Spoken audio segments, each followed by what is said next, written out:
नमस्कार दोस्तों, आप सभी का स्वागत है मेरे चैनल पर। तो आज हम ETF के बारे में जानेंगे कि ETF क्या होता है और हम इसमें कैसे इन्वेस्ट करके एक बहुत अच्छा रिटर्न प्राप्त कर सकते हैं। तो जैसे कि आप देख सकते हैं कि पहले हम कुछ रिटर्न्स देख लेते हैं कि अगर हमने 1 साल पहले लगाया होता तो हमारा कितना रिटर्न होता। तो ये हमारा निफ्टी 20 का ETF है। ये हमारे रिलायंस का प्रोडक्ट होता है। तो इसमें अगर हमने 1 जनवरी 2021 को इन्वेस्ट किया होता तो हमें अभी तक 44% का रिटर्न मिल गया होता है इस पर। ऐसे ही हमारा एक और रिलायंस का दूसरा ETF भी है, सेंसेक्स 20, ये अभी लॉन्च हुआ है। ये अभी तक 16% का हमें रिटर्न दे चुका है। और ये एक और अच्छा ETF है, ये भी अभी लॉन्च हुआ है और इसमें हमें 116% का रिटर्न मिल चुका है अभी तक। ये अभी हमारा लॉन्च हुआ था किस तारीख को, 1 सितंबर 2020 को। 2 साल में 116% का रिटर्न है, काफ़ी अच्छा रिटर्न होता है। ठीक है, तो अब हम बात कर लेते हैं कि हम इसमें कैसे ETFs में कैसे इन्वेस्ट करें और ये क्यों इतने सेफ़ होते हैं और ये हमें किस हिसाब से रिटर्न दे सकते हैं और हमें कब इन्वेस्ट करना चाहिए, पर्टिकुलर टाइम क्या होता है। तो चलिए वो उसकी बात कर लेते हैं। तो इसमें क्या है, हमें एवरेजिंग कर करके इन्वेस्ट करना है। जब प्राइस ऊपर जा रहा हो, हमारा बढ़ रहा हो, तब हमें इन्वेस्ट नहीं करना है।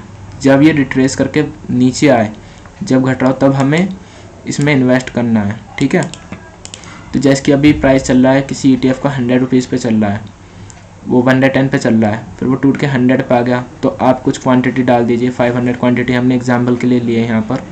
ठीक है, फिर उसके बाद टूट के 10 रुपीज़ टूट के फिर 90 पे आ जाए, फिर आप 500 क्वान्टिटीज़ डाल लीजिए, फिर 80 पे आ जाए, फिर आप 500। जैसे ही गिरता रहे तब तक आपको यहाँ पर अपना बाय करना है इसको।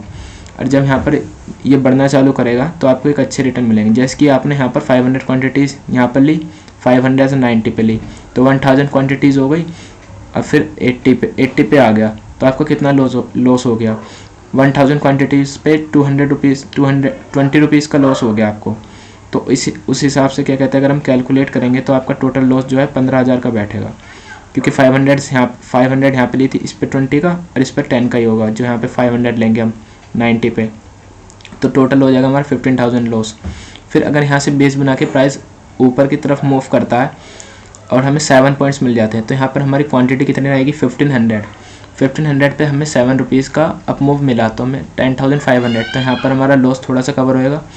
फिर ऊपर यहाँ से और ऊपर जाएगा, 95 तक जाएगा, तो हमें 22,500 तक का प्रॉफिट मिल सकता है। प्राइस अभी क्या कहते हैं, अपने जो पहले प्राइस था वहाँ तक आया भी नहीं है और हमें प्रॉफिट भी हो गया है। तो इसे ही कहते हैं एवरेजिंग। आप इस तरीके से इन्वेस्ट करेंगे ETFs में तो आपको बहुत ज़्यादा बेनिफिट मिलेगा और कभी लॉस नहीं होगा। इसमें एकदम सेफ रिटर्न होते हैं, लॉस होने के चांसेस बहुत कम होते हैं, क्योंकि आप किसी पर्टिकुलर स्टॉक में पैसा नहीं लगा रहे हो।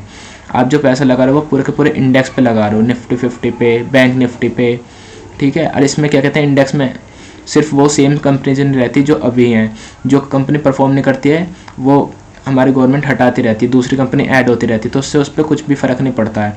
इसके अलावा जैसे कि निफ्टी 50 में और बैंक निफ्टी में मैं आपको दिखा देता हूँ और आपको पता भी होगा कि ये जो गैप अप और गैप डाउन होता है, गैप अप हुआ जैसे कि निफ्टी 50 में यहाँ पर गैप अप हुआ, या ठीक है, इतना एकदम से गैप अप होके बढ़ जाती है मार्केट।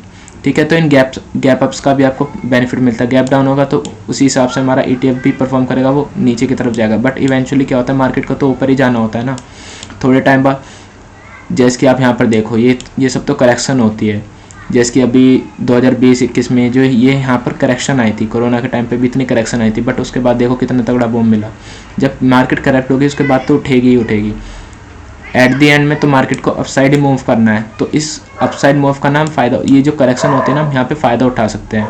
जैसे कि आप किसी स्टॉक्स में पैसे लगाते हो ना, तो उसमें आपको डर रहता है कि प्राइस नीचे ना जाए, कंपनी में कुछ हो ना जाए, बोर्ड ऑफ डायरेक्टर हट ना जाए, जो कंपनी का उसमें कुछ ना हो जाए, केस ना हो जाए। ठीक है, ये सब जो है डेंजर्स रहते हैं, हमें थोड़ा सा डर लगता है कि इस स्टॉक में इन्वेस्ट नहीं करना चाहिए, हम डर के हमारे पैसा निकाल लेते हैं। बट अगर आप ETF में लगाएंगे तो डरने की कोई बात होती ही नहीं है, क्योंकि 50 की 50 टॉप इंडिया की टॉप 50 कंपनीज होती हैं, तो वो 50 की 50 तो डूबेंगे नहीं। और ऊपर से भी अगर डूब भी जाएंगे तो आप उन 50 कंपनीज में थोड़ी ना पैसा लगा रहे हो, आप तो निफ्टी 50 में लगा रहे हो, इंडेक्स में लगा रहे हो। वो डूब जाएंगी तो दूसरी नई निफ्टी 50 में ऐड हो जाएंगी। तो इसमें आपको कभी भी क्या कहते हैं, बिल्कुल सेफ़ होता है, आपको कोई भी रिस्क नहीं लेना होता, इसमें रिस्क होता ही नहीं है, इसमें बिल्कुल सेफ़ रिटर्न मिलता है आपको। इसमें आप कोई भी मैनिपुलेशन नहीं कर सकता है कि हाँ मैनिपुलेट कर दिया, कोई पूरे इंडेक्स को थोड़ी ना मैनिपुलेट कर देगा। स्टॉक्स जो है हमारे मैनिपुलेट हो जाते हैं, इसके अलावा अगर प्राइस नीचे जाता है हमें कोई लॉस भी नहीं होता। क्यों लॉस नहीं होता? क्योंकि प्राइस नीचे जाएगा तो फिर उसके बाद एट द एंड में तो ऊपर ही मूव करेगा, और ऊपर से हमें अगर प्राइस नीचे जा रहा है तो ये हमारे पास एक अपॉर्चुनिटी होती है और इन्वेस्ट करने की। ठीक है, हमारे पे कोई टाइम पे बाउंडेशन भी नहीं होती कि हमें इस टाइम तक ही होल्ड की, जैसे कि हमारे फ्यूचर्स में और ऑप्शंस में क्या कहते हैं, वीकली एक्सपायरी होती है, मंथली एक्सपायरी होती है, फ्यूचर्स में भी मंथली एक्सपायरी होती है हमारी। ठीक है, तो फिर इसमें क्या कहते हैं, ETF में ऐसा कुछ भी नहीं होता है, बिल्कुल स्टॉक की तरह काम करता है। रिटर्न आपको फ्यूचर्स और ऑप्शंस वाले दे देता है, बिल्कुल सेफ वो भी। जितने दिनों तक आप इसको होल्ड करेंगे उतने आपके प्रॉफिट बढ़ता जाएगा। ठीक है, तो किसी भी स्टॉक में पैसा लगाने से अच्छा है, या फिर किसी एक पर्टिकुलर फ्यूचर्स में या फिर ऑप्शन में ट्रेडिंग करके टेंशन लेने से, इतनी स्ट्रैटेजी बनाने से अच्छा आप ETF में सेफ इन्वेस्ट कीजिए और अपना आराम से रिटर्न लीजिए। तो आज की वीडियो में इतना ही। अगर आपको वीडियो अच्छी लगी हो तो वीडियो को लाइक करें और चैनल को सब्सक्राइब करें।